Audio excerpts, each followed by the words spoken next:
All right. Hello. Welcome, everybody. We're so glad that you're here. Hope you're having a great time today at All Access Fest Virtual. We have a great pleasure of some speakers today that are working out of Las Vegas, but hold interesting roles that span beyond Las Vegas. So we'll dig into that a little bit. I'm going to go ahead and introduce, and I'd like you just briefly, guys, to let folks know what your role is, just a little bit of something about yourself, and then we're going to dive right in so we can understand the life cycle of music from the perspective of. And so I'll start with you, Brian. Welcome. Thank you. My name is Brian Kline. I'm the general manager here in Las Vegas. I've been with Live Nation now for almost 10 years. Started at our corporate office in Hollywood and then moved out here to Vegas to help run this venue. Now, currently, I'm overseeing this venue along with our West region of House of Blues, which would include our Texas venues, Houston and Dallas, along with California, which is San Diego and Anaheim. Perfect. Thank you. Very curious to learn more about what that looks like in your world. And then we have Mcguigan, senior talent buyer. Why don't you go ahead and take a moment, introduce yourself, Paul. My mic's still working? Just double check. Yep, we got you. Hi, I'm Paul Mcguigan. I book shows for Live Nation. Tomorrow actually is my 20-year anniversary with House of Blues and Live Nation, so I've been doing this for quite a while. Booked primarily on the West Coast in California until about 5 years ago when I relocated to Las Vegas. House of Blues out here. I book some other accounts for Live Nation as well. I focus mostly on shows, 3,000 seats and below. After 20 years, I can't think of how many thousand shows that I've booked, but I've booked everybody from James Brown to Jay-Z and everything in between. So booked a lot of shows, love my job, happy to talk about it, answer questions, what it takes to get booked at clubs around town in every city, because it's basically the same format, running a business. And that's the 10-second review of me. Kelly Perfect. May. Well, happy anniversary. That's a pretty big milestone. We should have had a cake. And I think also there's, folks are going to want to know that journey because you don't go to college and major talent booking. So I think that there'll be a lot of interest in that journey. And then last but certainly not least, we have Kelly May, head of production. Welcome, Kelly. Thanks. Yeah, Kelly May, head of production here at House of Blues in Vegas. I've been technically with House of Blues Live Nation for 10 years. Spent quite a few years touring on the road as production manager or audio engineer. I've been in a lot of different roles in order to kind of end up doing production. As you kind of have, as you have to end up, you have to be able to oversee a little bit of everything with the production side of stuff. So. Yeah, you're where the rubber hits the road, right? Yeah. For sure. Excellent. Well, again, welcome, guys, and thank you so much. I want to go ahead and jump right in. I'm going to ask a question broadly to the group because I think it'll give us a little bit of grounding. So from your unique perspectives, right, we have venue leadership, we have booking, we have production. With the changes, and particularly coming out of COVID and just shifts in culture and the rise in virtual concerts and live streaming, and obviously this event being virtual, this really emergence of virtual, how do live venues stay relevant and maintain their unique appeal in this sort of new landscape that we sit in? And I think I'd like to start with you, Paul, from that booking side of things. How have things shifted and how are you adjusting? Well, I think the biggest shift has been just everybody realizing the demand to see live music. And during the pandemic, people just freaked out and were missing live music like crazy, to the point where, everybody was streaming shows and doing whatever they could to still give people that experience the best of their ability. What I think people have realized after the pandemic is there's no replicating the live music experience. Watching a show on your laptop or your iPad is very, very different than going to the show itself. So, the actual structures of shows haven't changed as much.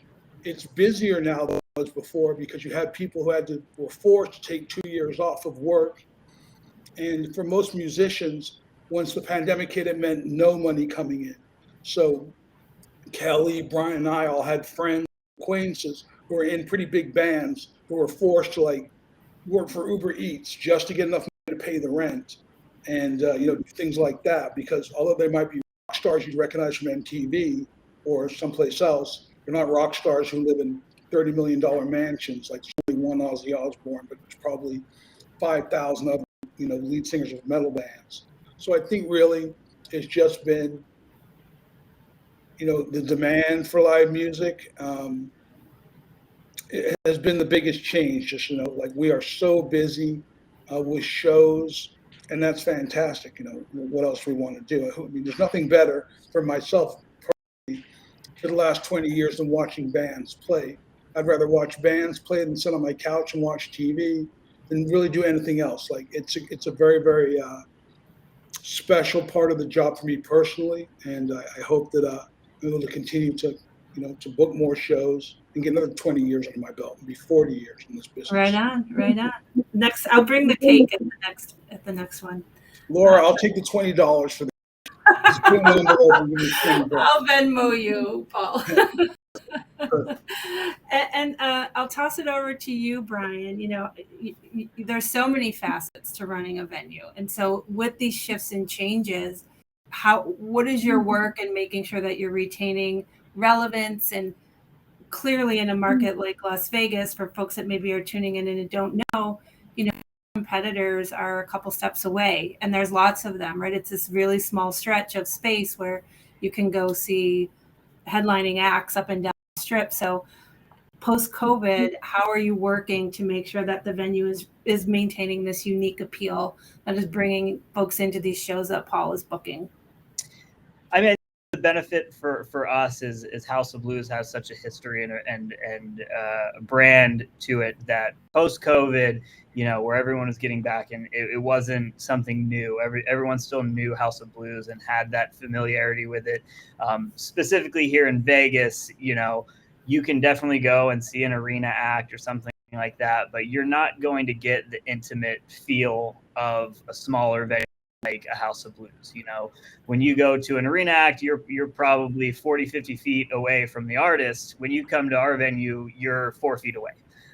So you really get that experience and get to be right there. And I think that's something people want. People want to have that intimate experience and feel that closeness to the artist versus, kind of that idea of the TV. Like, no one wants to be that far away. Everyone wants to be involved. And I think that's something unique that we have to offer in our venue is we get people really feeling like they're part of the show. Absolutely. Great point.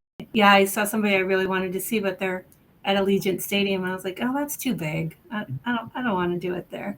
And Kelly, talk to us a little bit how your work has shifted and how you work to sort of maintain that intimacy and that Brian was talking about, and creating that energy and that love of music that Paul has retained over 20 years of working in this industry. How does your role fit into that? And has it shifted post-COVID? Are there certain things you have to factor in that maybe you didn't have to factor previously? Yeah, absolutely. Post-COVID, I definitely had to learn how to stream a concert. Hadn't really done that before, but when we first came back on a little slowly, but we were definitely doing events where we were doing a lot of streaming, and that's not something that I had ever done before. And, that seems to be part of the thing that goes with production, which is like, it's a bit of a catch-all, so that was definitely new, was basically having these live events and then learning how to also at the same time, without any technical issues. But it's turned out fine, but I'm still doing it. There's an event that I'm working on now that we'll be streaming, as well as doing live, which is a great way to get that intimate show out to quite a few more people, Right on. Yeah. Excellent. And it's good to know that we're always learning, right? Like there's no point where you're like, I got it, I know all the things, and I can kind of coast. I don't think that ever happens in this space for anyone. I'm going to go ahead and shift gears a little bit. And because we're talking about venue, let's pull back a little bit. And Brian, I'd love to understand as a person that's overseeing everything that's happening, you know, what is your day-to-day? What is your role? How do you see yourself working in concert with Paul and Kelly and the rest of the venue teams? Like, what are the most important aspects of your role? Yeah, I mean, I think with me, a lot of it is communication, ensuring there's a lot of communication in between the teams. But you know, I say this to my team all the time. I mean, and I don't say this the wrong way, I probably have one of the easier jobs because I have the best team. Like, because my team is so good, they make it easy on me. Where realistically, my day to day is, again, following up, ensuring communication is happening, ensuring, you know, the guest experience and artist experience at the highest level it can be. And really, I always say, you know, I'm here to remove roadblocks. So, you know, if Kelly has that new idea that someone has, he doesn't know how to do, I get with him and be like, what do you need from me to make this happen? Same with Paul. So, you know, everyone that works with me, they're the real heroes of this job. I'm just here to help the best way possible and remove roadblocks where I can. That's a nice, humble response, Brian, and it is on brand. But it doesn't. Right? You'll play this back later. Don't worry, Kelly, we got you. But I mean, it doesn't happen by mistake, does it? That you have these amazing teams, and so how do you bring in those folks, and particularly because of the audience that we're speaking right now, where you know they're coming out of school or college and they're looking for those entry level opportunities. Like, what makes a candidate stand out, and say, like, this is the person that is going to join this team of rock stars. But how do you create that environment that allows people to shine and bring out their skill sets to support the goals of the venue? Yeah, I mean, I think with us here, and I think with a lot of, you know, more House of Blues specifically, and probably Live Nation, other venues as well. I mean, I always look at us, and Kelly and I talk about this all the time, that I look at us as a teaching venue. I look at us as almost like a House of Blues school or an industry school. So, you know, we have people that have started in our business that have succeeded to great lengths, and they started at, you know, the complete entry level position. You know, we have stage managers in our place that were pushing crates a few years ago, and that's how they got in. So I think for me, you know, it's not always what falls on a resume or experience necessarily that's going to show success. I think it's, you know, how well do you fit with the team that we have here? How well do you fit with the industry that we're working in? And then how eager are you to learn? I think passion is probably one of the biggest things that I look for in finding someone that wants to have success. If you have passion in this industry and passion to succeed and want to grow, then you'll get there, or I will help you there. That's what I need out of people to get there. If you don't have the passion or the will to want to grow and thrive, then there's only so much I can do. So I think finding people with passion is really where you're going to find the success. Absolutely. I love that. I love that House of Blues school for sure. Just a side note for the audience, Music Forward Foundation was sort of birthed out of the House of Blues venues and the creation of House of Blues. So feeling that sort of nurturing, growing, coaching space is so in line with the foundation. So I love hearing 30 years in that's still how the vision exists. And Kelly, in your role in working with production teams and your stagehands and your techs, how do you build that team? I mean, I've heard, and I do have a little bit of an inside lens, right? Like, bands love coming to the House of Blues in Vegas because they're treated so well, and the teams are so professional and they know what they're doing. And so, again, it's not by mistake. How are you creating that space, and how are you bringing those teams together? Yeah, I mean, first and foremost, with developing that kind of reputation is, you know, with the artists, we have a small team, but they're all really experienced, that they've gotten most of their experience here. And, you know, everybody knows what they're doing in the role, like when it comes to show day. But going off of what Brian said, you know, anybody looking to break into the side of the industry on the production side, you know, really it's the stagehand role is really your best avenue. And for that, like, I really don't require experience. It's, you know, do you have a head on your shoulders? Are you eager? You know, and we'll teach you everything you need to know. It takes some time, but, you know, we're really good here about kind of nurturing and encouraging, you know, people just breaking into the industry.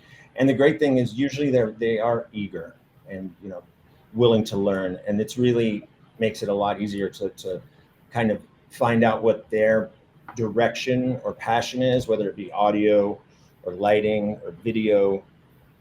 And then we can kind of gear them, you know, or start leaning them more in that direction to where after load in, they're hanging out with the lighting director so that they can learn more about it.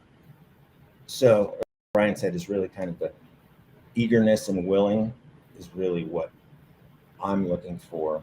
So I don't need to go to a trade school to apply to be a stagehand. If I'm loving it and I want to get in there and learn. No, now, I mean, if you want to get into, you know, really specific audio, if you want to come out of the gate with, you know, looking for a job in audio or lighting, you might need to go to get some schooling for it. But you can also learn on the job here, like many people have. Nice. That's one of the things I love about this industry too, right? There's so many ways to enter, and formal education is one way, passion for the industry and willingness to learn is another way. And so I think it just creates a lot of space for a lot of different types of folks. And then we have Paul, who's less of working with a team, you know, on a day-to-day. And correct me if I'm wrong here, Paul. You're a bit of a one-man show to some extent, the work that you're doing. And so, wonder, you know, how does that translate into your day-to-day and that level of responsibility? Like, how are you booking, and how are you looking at your role as it fits into this sort of ethos of the House of Blues? Does it impact how you go about your day-to-day work, not working necessarily within a team on a regular basis? Okay, so one of the common misconceptions, I guess, would be that, you know, the booking team, or not just the booking team, but the team that runs the House of Blues, are these three people on this call right now. I don't work in the office at House of Blues, but I work at the Live Nation office. So I'm working inside of another team, of which House of Blues is part of. So even though I'm not with Brian or Kelly every day, I'm working with another 6 or 7 buyers just for the Las Vegas market, an entire marketing team, the heads of, so, you know, the arena production team, the Allegiant Stadium production team. So I still have the support of another team, as well as support of the House of Blues team.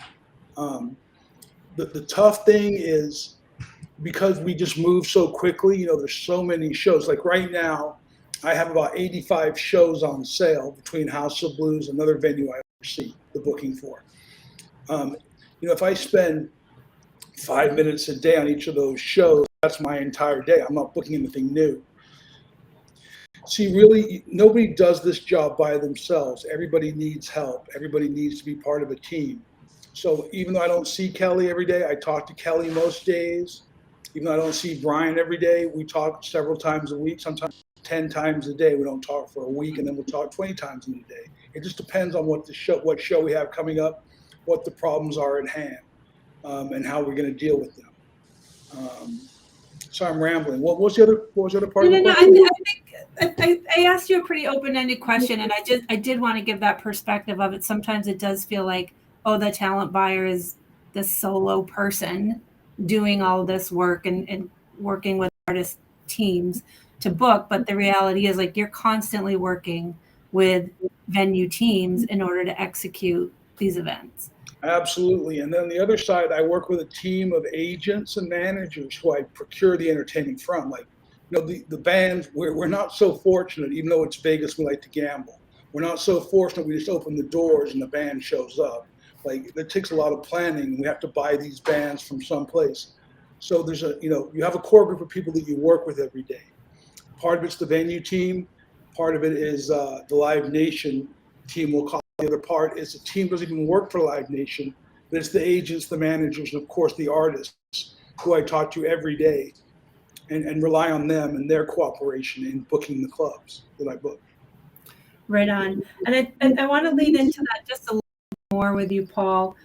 How much autonomy do you have in booking, because you are part of this bigger Live Nation entity, and I know there are tours that are coming through. There's sort of some bespoke bookings, I would assume, but how much autonomy do you have in creating a schedule of shows for a House of Blues venue?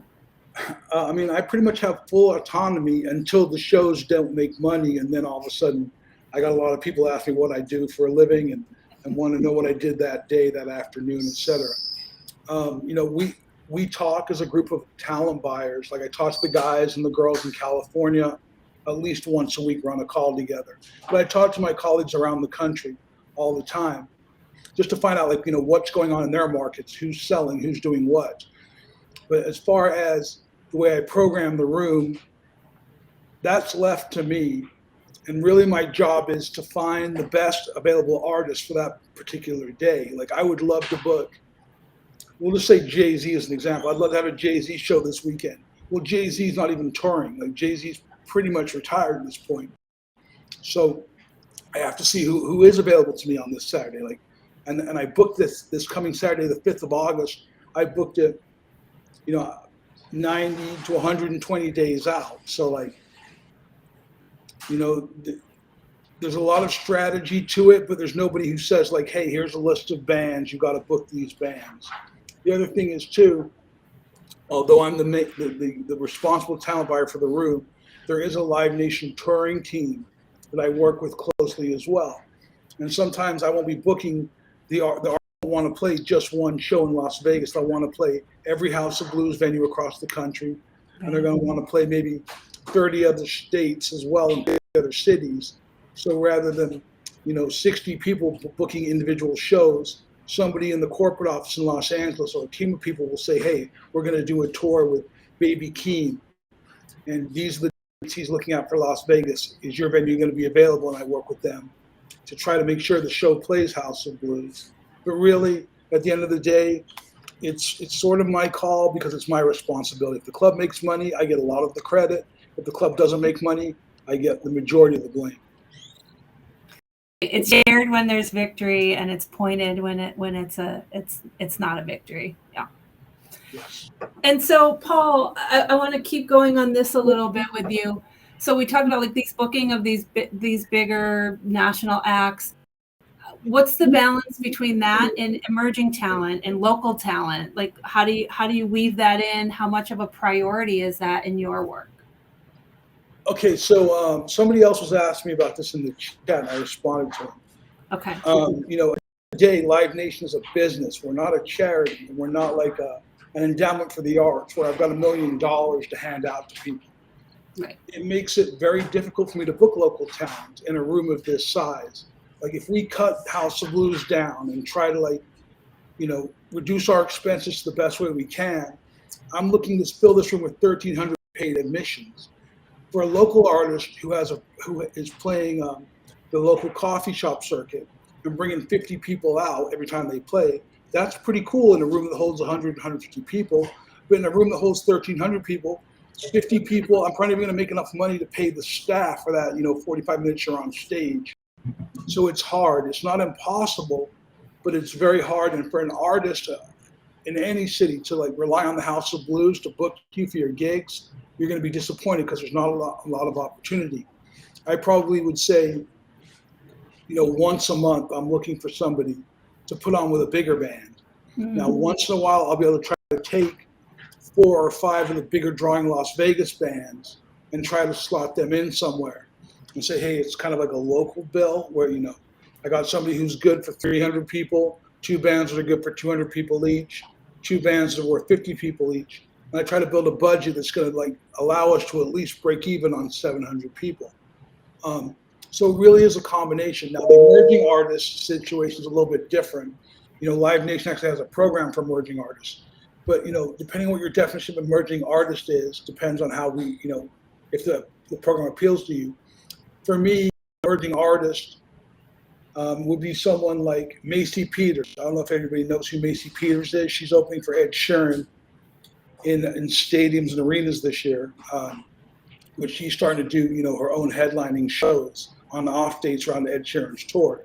That's an emerging artist, but that emerging artist probably already has 100,000 plus albums sold or downloads, and the streams has hundreds of thousands of streams on all the different platforms. So emerging isn't quite as emerging as you think. Like an emerging artist is someone who's established. They're just not a rock star, for lack of a better term. Right on. Yeah, makes sense, Paul. Laura, if I can actually jump in. Yeah. Sorry. Thing, obviously, which is different as well as far as that is concerned. Not in Vegas. We're working on it in Vegas, but many other House of Blues actually have small rooms as well, which talent does book. And those are 200 to 300, 400 cap venues. So those are good opportunities for some of these artists that are working on getting in the game. And maybe they do have 150 people that they can get to come out to a show. So that's a good opportunity for, emerging artists that aren't able to fill, 1,000 cap rooms to still have opportunity in this industry and in our venues. I think that's a really good point, Brian, and I appreciate you bringing it up. And I wonder for you, Kelly, like what are the differences in how you advance and how you staff for those bigger names, those filling the 1,300 seats versus maybe some of those local in the off season where it's a smaller audience? Like, how does that impact the way that you approach your role as a production manager? Yeah, with the smaller or the more local shows, usually, like Paul said, they'll have, it'll be stacked with, 4 bands or 5 bands, and they aren't necessarily always quite as experienced as far as, they haven't toured or done anything like that. To where a lot of times I kind of lay out a little bit more of a template for them to follow rather than them tell me what they're doing. It'll be like, okay, these 4 bands all share this in common. Like they're all going to have drums, bass, guitar, keyboard. So I'll build kind of like a master input list and fit the bands into that, rather than with like a touring show. They're going to let me know what they're bringing in and I tell them what I have to provide, and from there we kind of build the production of the show. So yeah, with local, it's definitely more, I'm letting them know what to expect when coming in versus kind of negotiating what we'll be doing for the show. Right. Yeah. The more judges you have, the more you can sort of set the ground rules, right? Yeah. And so Paul mentioned he's booking 90 to 120 days out. How far out are you actually working with the artist teams to advance the show? That definitely varies. There's shows I'm working on right now for October, and there's shows I'm working on right now for next week. So what happens? What makes that difference in your world? A lot of times tours or production managers, tour managers, some of them want to reach out and advance the entire tour before the tour starts. So where they might be working on, shows that are 120 days out, so they're looking to reach out and try to get everything buttoned up before their tour starts. And then there's also tours where that doesn't quite happen, and you've got a tour manager who's already on the road and doing shows every day in a different city while also trying to respond to emails and trying to see, oh gosh, what am I doing next week?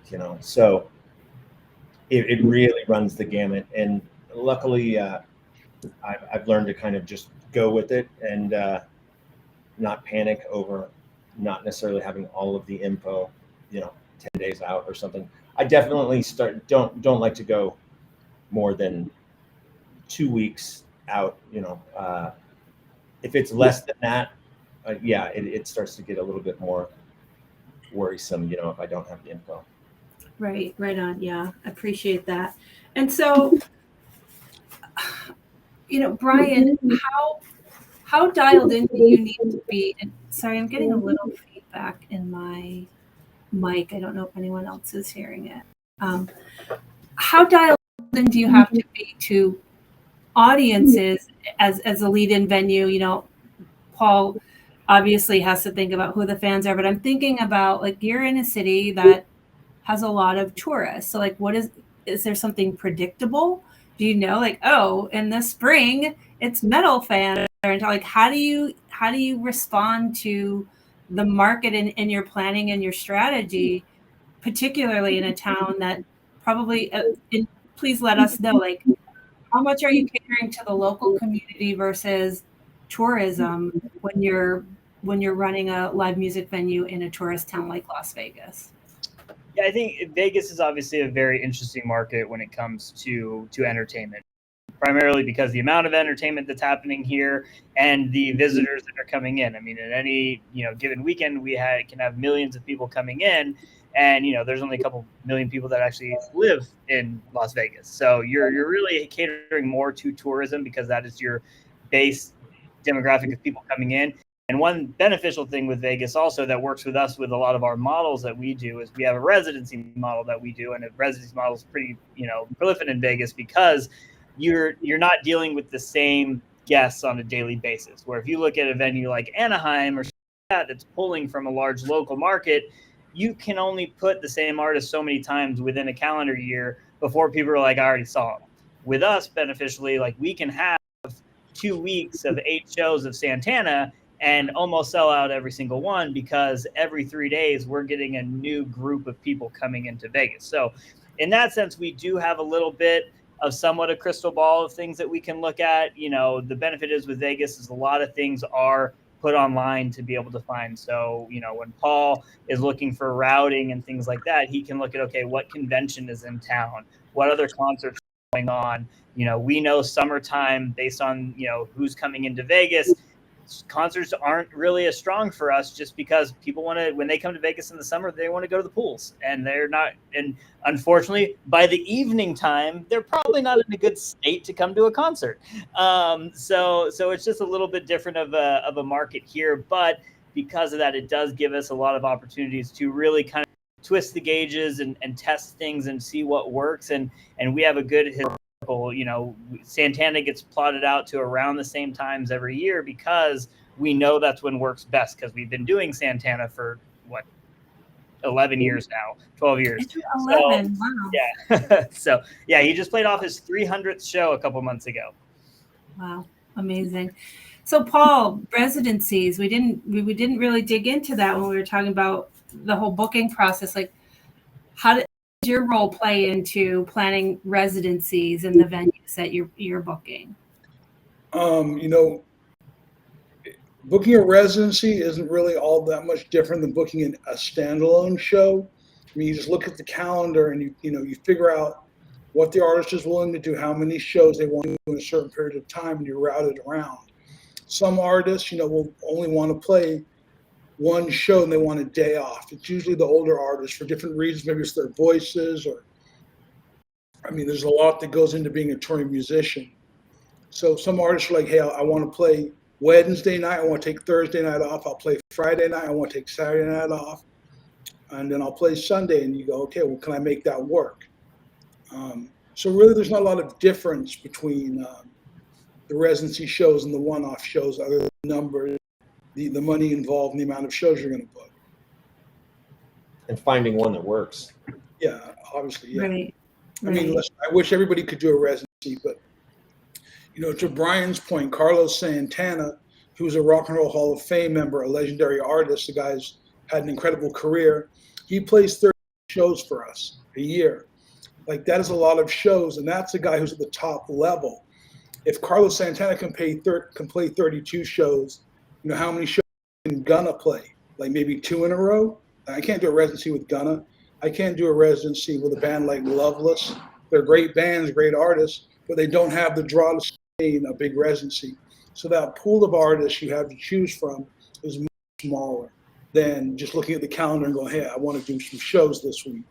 When I do that, I can pretty much book everybody, or have access to anybody I want to book. When it comes to residencies, that list is probably 20% of all the artists that Live Nation books across its entire portfolio that could really sustain a residency.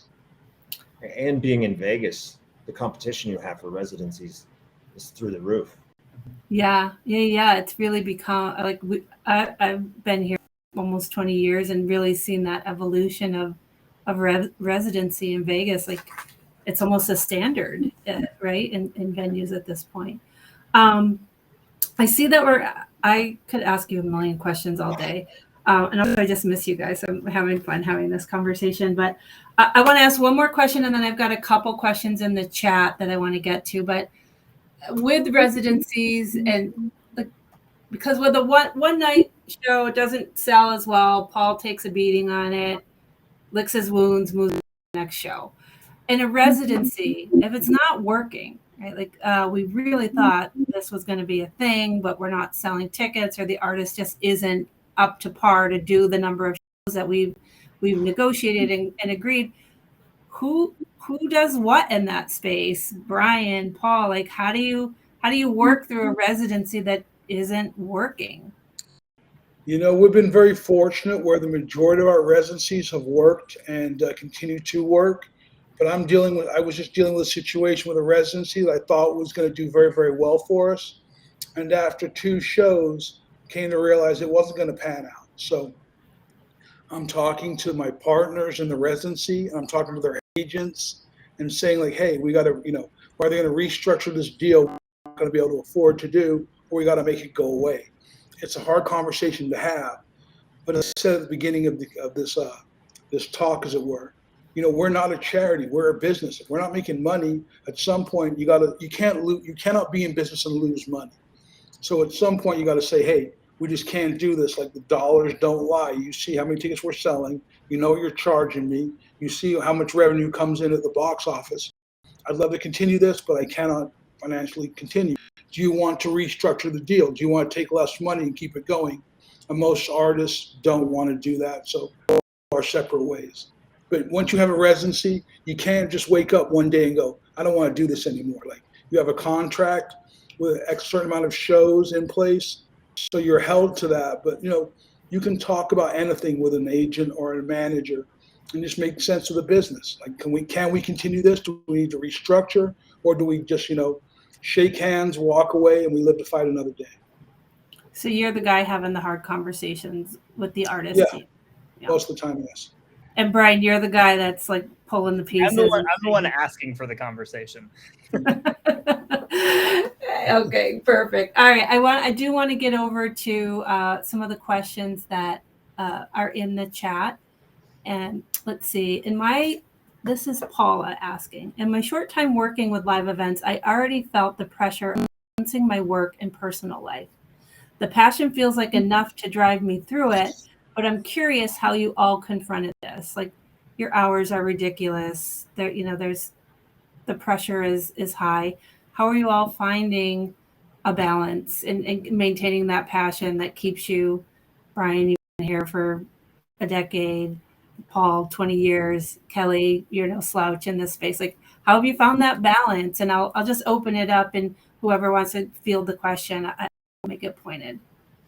I think for me, it's, really identifying the times when you can take the time to yourself. I mean, if you definitely dive too far in, no matter the passion that you have, at some point you're going to get burnt and it's not going to be fun anymore. I think I'm a true believer that everyone should enjoy their job. Like, if you look at the amount of time you spend in your work versus your life, there's a good portion of your life that is spent working. So you should be enjoying it. If you're getting to a point where you're not, you need to take a step back and reflect and see, is this the right path for me? Or otherwise, am I, doing too much? Am I jumping in too much? I mean, I have a 3-year-old son that, I've made sure to make sure now that he's in my life that I have set aside time for that. So, I've adjusted my schedule, and everyone knows like, hey, by this time, I'm going to be out of the building. I'm still available. You can reach out to me at any point and I will always answer, but I'm going to go be, you might hear my son screaming in the background, but I'll answer your phone call. But so think it's really about making sure you're taking the time and understanding, like, it's okay to step away for a little bit, like, but, you know, just make sure that, you know, for me and for my team, I always say, like, you know, as long as your job's done, I'm not a clock in, clock out type of guy. Like, if Kelly has advanced all the shows and all the shows are running fine, I'm not big on, you got to be here at this time, you got to be out at this time. Just make sure everything's done and good, and enjoy your life otherwise. Sounds like there's a lot of trust in your team to be able to say those things.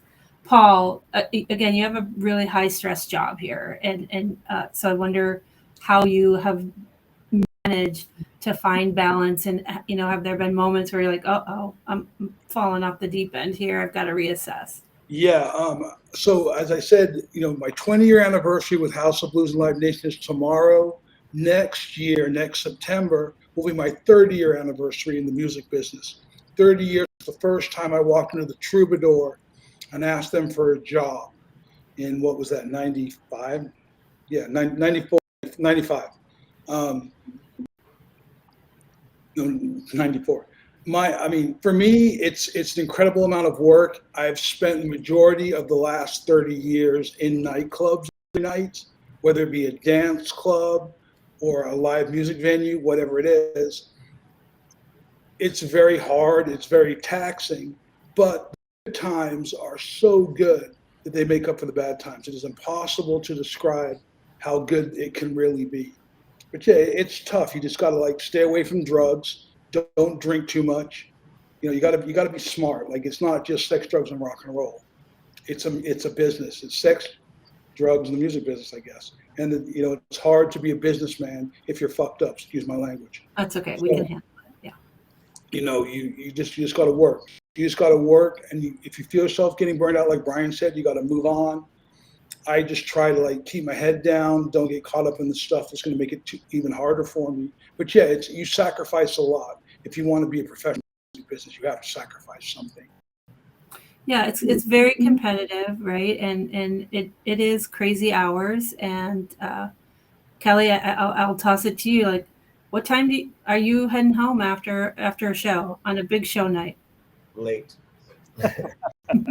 Yeah, I mean, I deal with settlement and artist payments and stuff, so that's at the very end of the night. I mean, honestly, a lot of these shows I'm getting out of here at 3 a.m, you know, but I don't necessarily have to be at the office 5 days a week, or, you know, I mean, it all balances out. You know, it helps that every day is different. There literally is no 2 days the same here, and that definitely helps keep the passion for it. You know, but yeah, they're definitely the late days, you know, and can be very long days, 10 a.m. to 2 a.m, you know, that it'll get to you. So you got to make sure you get, you know, sleep, take care of yourself. It's all important. Right, all the boring stuff. No sex, drugs, rock and roll, get some sleep, right. Drink water, right? Like, those are really important things for longevity. There's so many cautionary tales out there, and I think it's ultimately, if you really want to have a sustainable career, you have to think beyond the moment. And I think that comes through in all of this.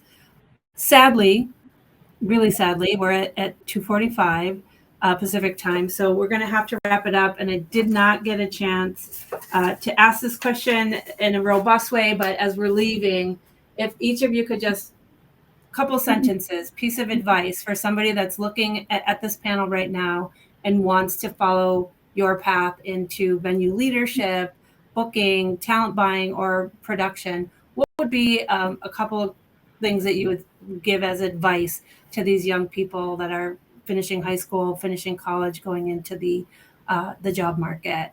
I'll start with you, Kelly, because I think I've ended with you in each question up to this point. You know, find any way to break into the industry, just say yes.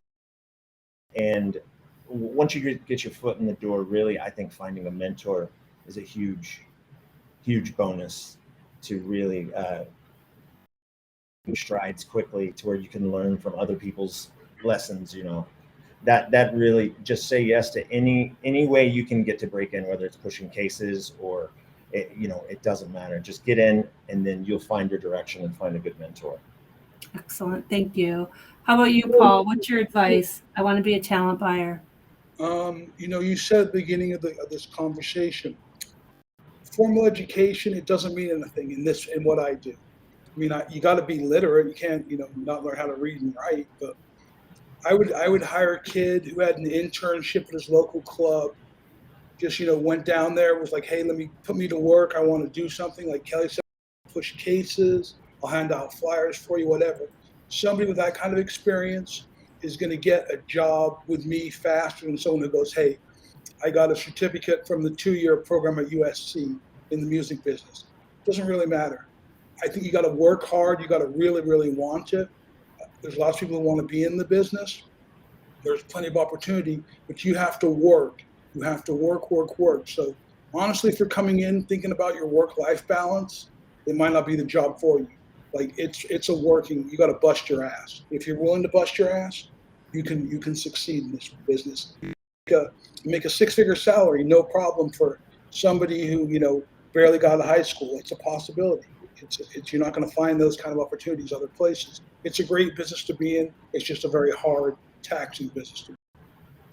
Excellent. I appreciate you being very honest and real about what it looks like. And Brian, I want to run a venue. I want to flex my leadership skills. What's your advice? So for me, it's all about, never stop learning, continue to learn as much about the different areas around, because the more you know, the more valuable you are to the business. And I think never settling for where you're at. I think anyone can grow. I mean, before I got into my professional career of managing venues, I started spraying shoes at a bowling alley. And then I just was like, yeah, I don't want to do this. I want to grow. So I learned the person above my, position's job to where I could do that. One of my, Kelly talks about mentors. My best mentor I ever had, that gave me the best piece of advice: I'm never going to promote you for being good at your job. I'm going to promote you for being good at the job you want. So that's what I've lived by. I've always been like, I want to be the GM. I'm going to learn how to be the GM to where then when that position becomes available, I am the person that there's no questions asked. Excellent advice, guys. And again, I wish we had more time, because I feel like we just scratched the surface of this space that presents so much opportunity, and it creates community. And I really love that about the House of Blues teams. Year over year, you see the same faces and people that seem to really love being at work. And I agree. We've got to be here, so let's love it and have some fun while we're doing it. Everyone, please say thanks to our guest today, and make sure that you're hitting up the rest of the panels and hitting networking spaces. We really appreciate you joining us. I hope you got some information out of this. You're really hearing from some folks that know what the heck they're talking about. So hope it was helpful for all of you. Brian, Paul, Kelly, again, thank you so much for sharing with us. And it was a real pleasure to have this hour or so with the three of you. Thank you. Thanks. Take care.